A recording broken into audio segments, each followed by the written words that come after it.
Hindi ko pa napapalaba pala yun. Tanong mo nga, ikaw na kaya magtanong. Ano Gan sasabihin lang ko oh. dun? Ang ipaano mo yung ano natin. Ano Lagayan. ba tawag dyan? Comforter. Comforter. Yan lang naman eh. Wash and dry. Wash and dry? Mabigat ba yan? Hindi ko alam siguro. Mabigat kasi ano yun.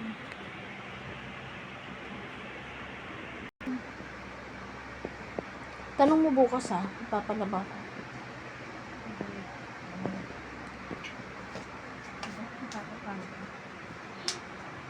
Walang magandang ano. Sabi. Ay, nasa inyo ano ha? Yung damit. Lahat pala yan nilalagay. Oo. Benta rin yung nakaraan eh. Diba? Kasi nga mas marami yung pasta kaysa sa ano. Kaya kala mo, konti lang nilalagay ko. Lahat, nilagay ko talaga.